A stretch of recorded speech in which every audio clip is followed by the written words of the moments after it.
Well, Tata are taking another crack at the hotly contested hatchback segment. And after the lukewarm response to the Bolt, the Zeekr has a lot riding on it.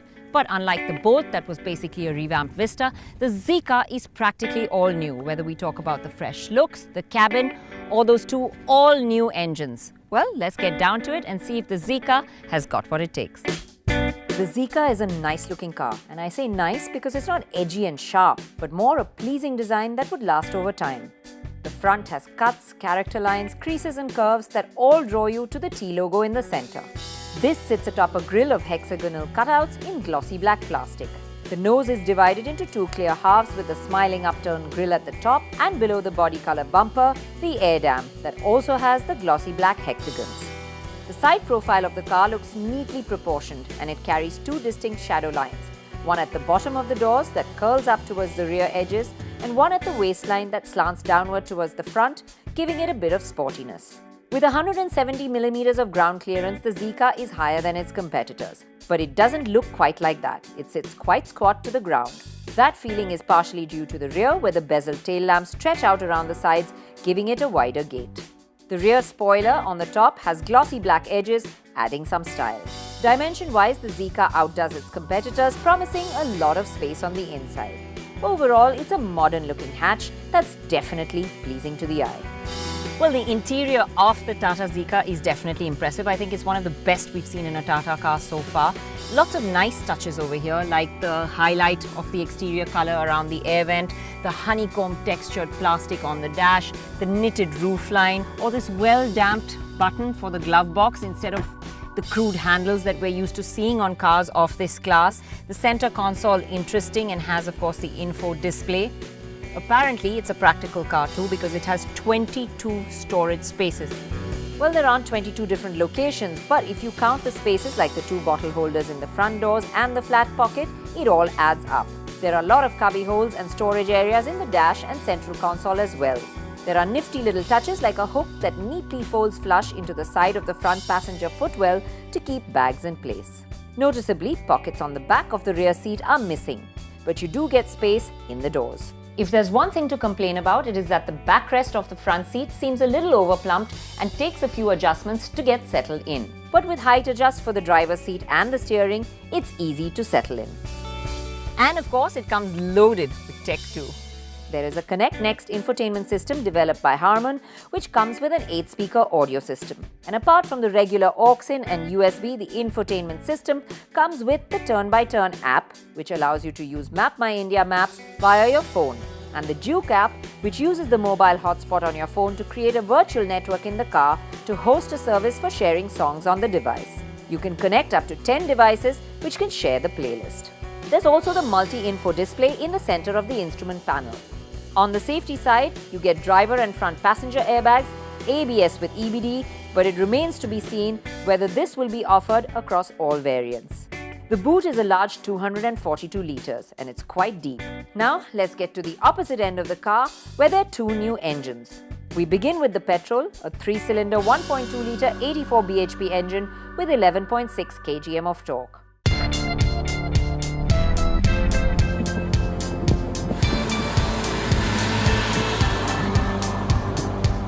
Now, the figures aren't too bad on paper, but the Zeekr is a heavy car. The petrol weighs in at 1012 kg and you can feel that weight out on the road. In the petrol engine, initial power delivery is good, but then as you get deeper, you find that the mid-range is really flat. In fact, the power delivery itself is very linear, and that's until you get right up at the top end. Just as you're getting to the red line, it feels like it gets its last wind and suddenly pulls a little better again. There's a lot of weight for the engine to lug around, and under load on a slope, that lack of power is accentuated. The car judders trying to get a move on after you slow down, even after dropping gears.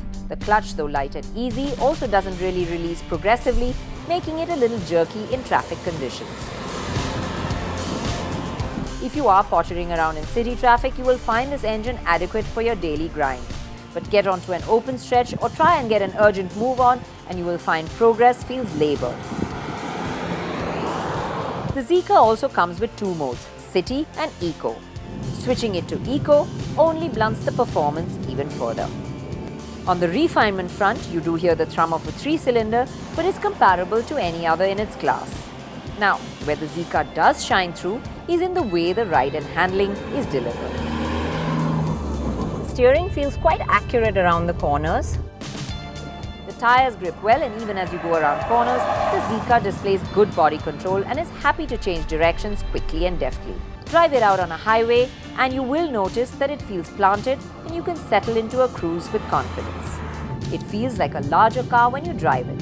Whether you're at the wheel or in the back seat, the Zeekr does offer a bigger car feel.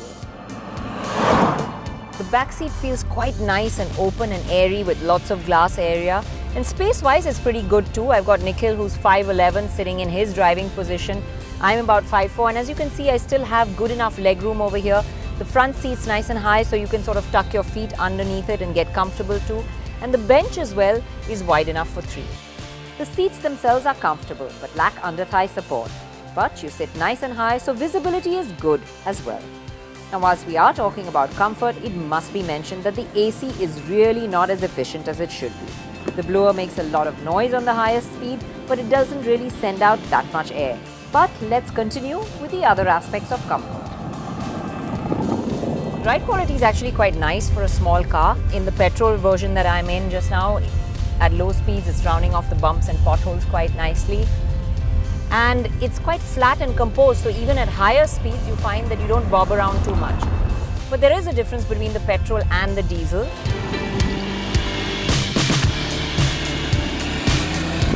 The setup in the diesel does seem firmer. The ride feels a little stiffer and has a harder edge to it than in the petrol car.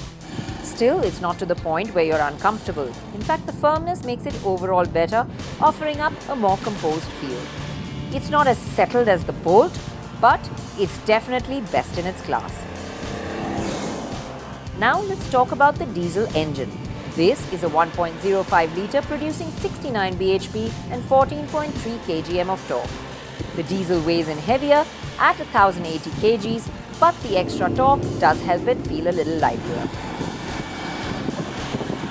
Power in the diesel engine comes in after the 1500 RPM mark, and then after that it's really nice all the way to the red line, which is around the 4600 RPM mark. It pulls cleanly, it's nice to drive. It's only when you drop below the 1500 RPM mark and you want to get an urgent move on, you'll find you need to work the gears. It's not punchy, but it definitely feels the better of the two engines. Driving it is easier, and although the jerkiness of the clutch is still there, it's not as prominent. Use the gears well, short shift without stretching into the red line, and you'll find the diesel engine is actually quite pleasant. It does the job of city or highway quite well. Push it hard though, and you will hear it. Well, in the diesel, whilst vibration is well controlled for a 3-cylinder, you can hear the sound.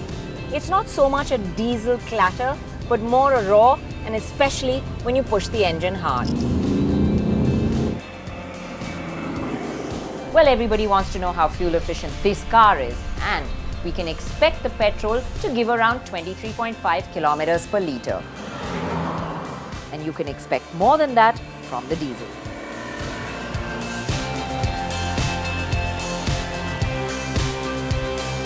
Well, Tata have put their heart and soul into this Zeekr, and it definitely shows. Whether we talk about the fresh, exciting looks, whether we talk about the interior cabin and its quality, which is the best we've seen from Tata yet and right up there in the segment. Or then the ride handling compromise, which is an area where the Zeekr definitely excels. The ride quality is nice, and when you're driving the car, it just doesn't feel like a small car from behind the wheel. It feels like a much larger car. There's a lot else that's going for the Zeekr too, like space and practicality. It comes loaded with features, especially to attract the younger generation.